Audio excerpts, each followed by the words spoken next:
এ ফুল পানী কইলা খৰে পতি পিতা দক্ষই নামাতিলে মহাযজ্ঞ পাতি ফুল পানী কইলা খৰে পতি। এই চাৰিঙৰ ইতিহাস আছে। অসমৰ 7জন অসম সাহিত্য সভাৰ প্ৰাক্তন সভাপতিৰ জন্ম হৈছে চাৰিঙত। আজি আমি নাম গাইছোঁ ছ'চিয়েল মিডিয়াৰ দিনত। আমি নাম গাওঁতে কোনোবাই আমাৰ মিত্ৰৰ ল'ৰা এটা, মোৰ ভাগিন এটা কানাডাত ডক্টৰেট কৰি আছে, মোৰ ভতিজা এটা আয়াৰলেণ্ডত PhD কৰি আছে। সিহঁতি সুবিধা পাই পিনি অসমীয়া সমাজলৈ আমাক নাম গাবলৈ লৈ যাব, এইটো তিনি সাধাৰণ কথা। এতিয়া চাৰিং ৰাস মহোৎসৱৰ যিভাগ গীত ইতিমধ্যে আজি প্ৰকাশ পাব, গীতৰ অন্তৰালত সঁচাকৈ স্মৃতি জড়িত হৈ আছে। প্ৰাঞ্জল দাই কথাখিনি ক'লে, মিলন দাই ক'লে, এইখিনি আৰু এটি মোৰ ভাতৃপ্ৰতিম লক্ষ্য ফুকন বহি আছে। এই তিনিজন মানুহে আজি প্ৰায় 2 বছৰমানৰ আগৰ পৰা এটা কথা কৈ আহিছে যে চাৰিঙৰ ৰাসৰ ওপৰত এটা গীত কৰিব লাগে। আমিও গীত মাতৰ লগত থকা মানুহ কৰিব লাগে বুলি ক'লোঁ। যোৱা বছৰ কামটো সম্পূৰ্ণ নহ'ল, কৰিম বুলি ভাবি থাকোঁতে তেখেতলোকো ব্যস্ত, আমিও ব্যস্ত থাকিলে এইবছৰ হ'ল। এই কথাটোৱে আমাক এটা জীৱনৰ শিক্ষা দিলে। প্ৰথম কথা হ'ল আপোনালোকৰ অনুগ্ৰহৰ এজন আমি সামান্যতম লোক সংস্কৃতি পথাৰ শ্ৰমিকহে মাথো। আমি আপোনালোকৰ আশীৰ্বাদ ক্ষীৰত লৈ প্ৰভুৰ কৃপাত অসমৰ যিমানবিলাক স্থানত অনুষ্ঠান কৰিবলৈ গৈছোঁ, বহু ৰাসকেন্দ্ৰিক অনুষ্ঠানত নাম গাবলৈ গৈছোঁ, কিন্তু এনেধৰণে কোনো স্থানত ৰাস মন্দিৰ ভাগক আমি ৰাসৰ ৰূপালী জয়ন্তী পাইছোঁ, ৰাসৰ সোণালী জয়ন্তী পাইছোঁ, হীৰক জয়ন্তী পাইছোঁ, কোনোবাই শতবৰ্ষৰ আয়োজন কৰিছে তাতো অনুষ্ঠান কৰিবলৈ পাইছোঁ, কিন্তু এনেধৰণে ৰাস মন্দিৰ ভাগক বন্দনা কৰিবলৈ প্ৰয়াস কৰি থকা কিন্তু এটা সত্তা আজিলৈকে নাই পোৱা। গতিকে এই গীতভাগে এনেকুৱা এটা ব্যৱস্থা দিছে। তাৰ মাজতে এটা কথা, এই গীতভাগ আমাৰ কাৰণে এটা অগ্নি পৰীক্ষা হ'ল। কিয় অগ্নি পৰীক্ষা হ'ল মই মনৰ অনুভৱটো কৈ দিছোঁ। আমি লোক সংস্কৃতি পথাৰত থকা এজন সামান্য শ্ৰমিক, আপোনালোকে জানে। আমি কেতিয়াবা যদি হৃদয়ত আলোড়িত শব্দবিলাক যদি সুৰেৰে সজাবলৈ যত্ন কৰোঁ, তাক গীত হৈছে নাই নাজানো, সেইখিনি আপোনালোকে অনুধাৱন কৰিব। অসমৰ শ্ৰদ্ধাৰ জুবিন দাকে আদি কৰি যিমানবিলাক শিল্পী আজি আমাৰ মাজত উপস্থিত আছে, শ্ৰদ্ধাৰ বিপিন চাওডাং ডাঙৰীয়া, তেখেতৰ লগতো আমাৰ এটা কথা চলি আছে আজি 2 বছৰৰ পৰা, কিন্তু তেখেতেও আমাক সময় দিব পৰা নাই। আমিও তেনেধৰণে বিশেষ অকণমান অসুবিধাৰ কাৰণে গীতটো সম্পূৰ্ণ হৈ উঠা নাই। জিতুল সোণোৱালৰ পৰা আদি কৰি কৃষ্ণমণি নাথ, কৃষ্ণমণি চুতীয়া, নীল আকাশ, খগেন গগৈ, বিপুল চেতিয়া ফুকনৰ পৰা আদি কৰি খ্যাত অখ্যাত পুৰণি বহু শিল্পী আমাৰ গীত গাইছে। আমি ৰচনা কৰা সুৰ কৰা এইবাৰো গাইছে। এইবাৰ প্ৰায় 18টা গীত ৰেকৰ্ডিং হৈছে। কিন্তু এতিয়া ডাঙৰ কথাটো হ'ল, প্ৰথম এটা গীত পালোঁ যে চাৰিঙৰ পৰা এটা গীত ৰচনা কৰি দিছে প্ৰাঞ্জল দাই, যে কমলাই গীতটো তুমি গাব লাগিব। গীতটো চালোঁ, মই যিটো ভাবি আছোঁ সেই সুৰৰ পৰা দেখোন অকণমান বেলেগ হৈছে। মই মিলন দাক সুধিলোঁ যে মিলন দা কিবা এটা কৰিব পাৰি নেকি? মিলন দাই মই ভাল পাবৰ কাৰণে অকণমান মোৰ আগত কয়, কিন্তু গীতৰ সুৰৰ কথা ভবাৰ লগে লগে মিলন দা ষ্টুডিঅ'ৰ পৰা আঁতৰি ওলাই গুচি আহে। মই মিলন দাই কি সহযোগিতা মোক কৰা নাই। তাৰ পাছত নিতুত দা গ'ল তালৈ। মই নিতুত দাক সুধিলোঁ যে নিতুত দা মই কি কৰিম কওকচোন, অকণমান কিবা কিবি কৰিব পাৰি নি আমাৰ মতে? তেতিয়া নিতুত দাই ক'লে যে কমলা, মোৰ স্কুলৰ পৰা মানুহ আনিব লাগে, ল'ৰা আনিব লাগে, মই বেছি সময় তোমাৰ ইয়াত থাকিব নোৱাৰিম, তুমি মোক একেবাৰে বেয়া নাপাবা, আৰু এইখিনি কথা গীতিকাৰ থাকিলে ভাল হ'ব। সেইটোতো মই প্ৰত্যাহ্বানৰ সন্মুখীন হ'লোঁ। এই 2জন মানুহক মই কিবা এটা বিচাৰিছোঁ, মই কিবা এটা স্বাধীনতা তাত পাম নেকি, কিন্তু সেইটো নাপালোঁ। লক্ষ্য ফুকনক সুধিলোঁ কি কৰোঁ লক্ষ্য ফুকন? লক্ষ্যই ক'লে যে মইতো এইবোৰ কথা একো নাজানো। তাৰপিছতে প্ৰাঞ্জল দা আহিলে। প্ৰাঞ্জল দা বোলো এইটো কিবা কিবি কৰিব পাৰি নি? তেওঁ পাৰিবিও নকৰিলে, নোৱাৰিবিও নকৰিলে,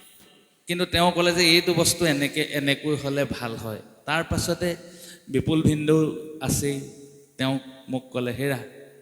তুমি ঢেৰ কৰিছা, এইটো একদম খুব ধুনীয়াকৈ কৰা, আকৌ চাৰিঙত বহুত মানুহ আছে। গতিকে ইমান ধুনীয়া। তাৰ পাছত মুণ্ডাই এদিন ফোন কৰিলে মোলৈ যে তুমি গীতটো কেনেকৈ কৰিলা? মই বোলো গীতটো মুণ্ডা এনেকুৱা হৈছে, এই প্ৰাঞ্জলে বৰ বেলেগ কষ্ট কৰি কৰিছে, সেইটো ভালকৈ ৰ'ব, মোৰ কাৰণে অগ্নি পৰীক্ষা হৈছে। আৰু প্ৰাঞ্জল দাই মোক এটা ব্যৱস্থা দি থৈছে, মোক কৈছে কি বুলি, যে বহুত গীত মাত গাইছা, আমিতো গীতৰ মানুহ নহয়, তোমাতকৈ বিপৰীত পন্থৰ মানুহ মই, মই গীত মাত একোৱেই নাজানো কিবা ভাৱ এটা আনিছোঁ এইটো যদি তুমি গাব নোৱাৰা কিহৰ গীতিকাৰহে তুমি কিহৰ সুৰকাৰ মোক তেনেধৰণে কৈছে তেখেতে মই তেতিয়া মই আচলতে অনুভৱ কৰিলোঁ হয় আমি যেতিয়া এটা গীত লিখোঁ আমি জুবিন এতিয়া আপোনালোকে জানিব শুনি ভাল পাব জুবিন দাৰ শেষৰ গীতটো আমিয়ে গাই থৈছোঁ কুৰুক্ষেত্ৰ মহাৰণ সেইটোৱে তেওঁ ভক্তিমূলক গীত শেষৰটো গাই থৈ গ'ল গতিকে আমি কেতিয়াবা এটা ভাৱ সৃষ্টি হয় আমাৰ হৃদয়ত যে এই গীতটো এনেধৰণে গালে ভাল হ'ব নেকি সেই কথাবিলাক ক'বলৈ বিচাৰোঁ তেতিয়া তেওঁ গীত কিন্তু শেষত মই সেইখন জালত নিজে আহি সোমাই পৰিলোঁ যে প্ৰাঞ্জল দাই মোক কৈছে যে এইটো এনেকৈ হ'লেহে ভাল হয় তাৰপিছত মিলন দাই মোক ক'লে যে এটা কাম কৰিবা তুমি সি যিটো বিচাৰিছে সেইটো যদি দিব নোৱাৰা বৰ ভাল নহ'ব তুমি চেষ্টা কৰাচোন কিয় নোৱাৰিবা এই যিটো প্ৰেম তেখেতসকলৰ গীতটোৰ প্ৰতি যিটো তেখেতসকলৰ প্ৰেম অৰ্থাৎ চাৰিঙক কেনেধৰণে চাৰিঙলৈ আহিব চাৰিঙৰ ৰাসত কি দেখা পায় চাৰিঙৰ ৰাসত যে বকুল তলেদি আমি আহিব লাগিব কৃষ্ণ ৰাধাৰ মূৰ্তি আছে আমি দক্ষিণত জলযোগ কৰিম পূবলৈ সোমাই আহিম এই যিবিলাক তেখেতলোকৰ ভাবা হৃদয়ত যিখিনি আলোড়িত শব্দ সেই শব্দবিলাক কিমান ধুনীয়াকৈ সুৰেৰে তেখেতলোকে সজাইছে মই প্ৰথমতে গীতিকাৰজনক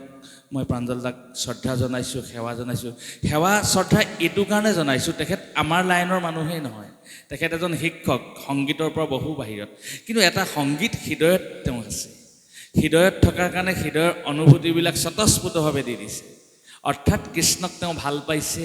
কৃষ্ণক ভাল পোৱাৰ কাৰণে কৃষ্ণই তেওঁ সেৱাভাগ গ্ৰহণ কৰিছে সেইকাৰণে তেওঁ অনুভূতিবিলাক সুৰলৈ ৰূপান্তৰ হৈছে সি এটা মধুৰময় গীতলৈ ৰূপান্তৰ হৈছে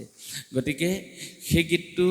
আমি অংশগ্ৰহণ কৰিবলৈ পাই মই ব্যক্তিগত হিচাপে নিজকে গৌৰৱান্বিত অনুভৱ কৰিছোঁ মোৰ আৰু এটা কথা আছে চাৰিংখন বুলি ক'লে মোৰ হৃদয়খন ফাটি আহে অৰ্থাৎ বহল হৈ আহে কিয় জানেনে এই চাৰিঙৰ ইতিহাস আছে অসমৰ 7জন অসম সাহিত্য সভাৰ প্ৰাক্তন সভাপতিৰ জন্ম হৈছে চাৰিঙত জাতিৰ পিতা মহাত্মা গান্ধীয়ে চাৰিঙত আশ্ৰয় লৈ থৈ গৈছে প্ৰথমজন চাহ খেতিয়ক তেখেতে মণিৰাম দেৱান চাৰিঙত জন্ম হৈছে চাৰিঙৰ ইতিহাস আছে এতিয়াও চাৰিঙত এনে ব্যক্তি আছে অসমৰ বিভিন্ন ক্ষেত্ৰত নিজৰ পাৰদৰ্শিতাৰে আমাৰ অসম ভূমিক আগবঢ়াই লৈ যোৱাত চাৰিঙৰ যথেষ্ট অৰিহণা আছে কাৰণ সেইটো আমি কেতিয়াও নুই কৰিব নোৱাৰি আৰু আমাৰ দৰে এজন সামান্যতম কৰ্মী সংস্কৃতিৰ পথাৰত যে খন্তেক থিয় হ'বলৈ পাইছোঁ সেইটো কাৰণেও চাৰিঙৰ অৱদান আছে মই 85-84 চনমানতে চাৰিঙত প্ৰথম নাম গাবলৈ আহিছিলোঁ এই বাৰুতিগাঁও নামঘৰত মুণ্ডাহাটৰ নামঘৰত তেতিয়া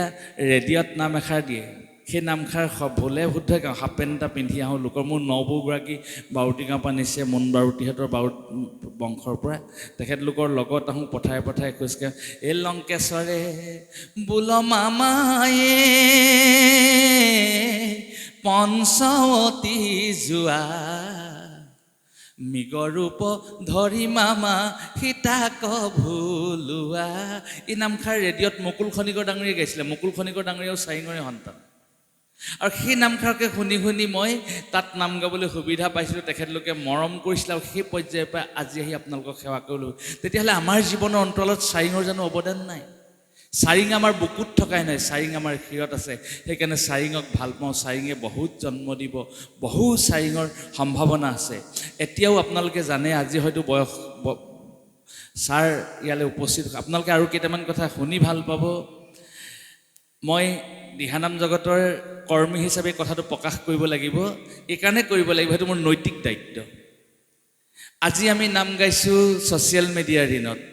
আমি নাম গাওঁতে কোনোবাই আমাৰ মিত্ৰৰ ল'ৰা এটা মোৰ ভাগিন এটা কানাডাত ডক্টৰেট কৰি আছে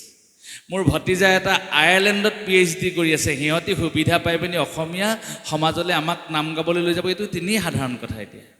ভাতৰ লগত পানী খোৱা কথা বৰ্তমান যুগত কমলা গগৈয়ে আমেৰিকাত নাম গাবগৈ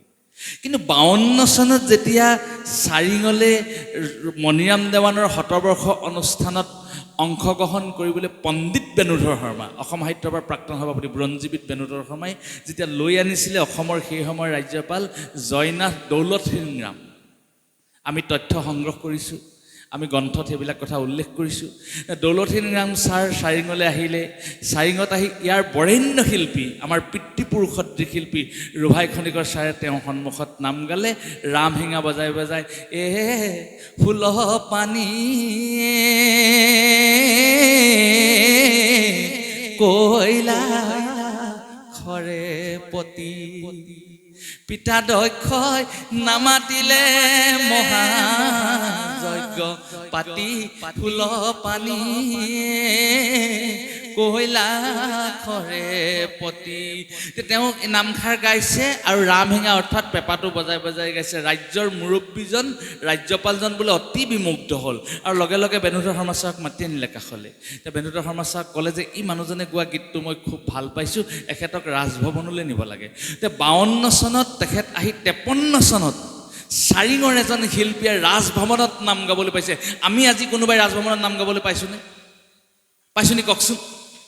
এই বিজ্ঞানৰ দিনত কোনোবাই আজিলৈকে ৰাজভৱনত নাম গাবলৈ পাইছোঁ নেকি নাই পোৱা আমাৰ সৌভাগ্য নাই কিন্তু আজিৰ পৰা বহু বছৰ আগতেই 50 বছৰ আগতে আমাক ছাৰে সেইটো সুবিধা দি থৈ গ'ল তেতিয়াহ'লে চাৰিঙে তেনেকুৱা শিল্পীও জন্ম দিছে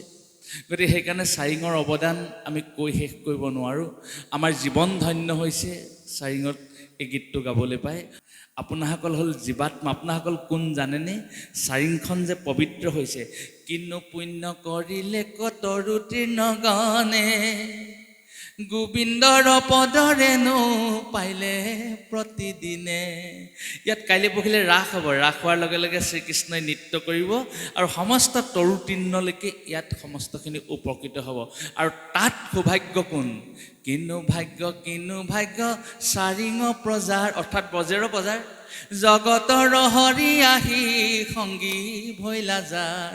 আপোনাসকললৈ শ্ৰদ্ধা জনাইছোঁ সেৱা জনাইছোঁ মই অন্তৰৰ পৰা সকলোৰে চৰণত সেৱা জনাই এই নামভাগ আপোনালোকে আদৰি ল'ব তেখেতলোকৰ যি উদ্দেশ্য সেই উদ্দেশ্যভাগ সফল হ'ব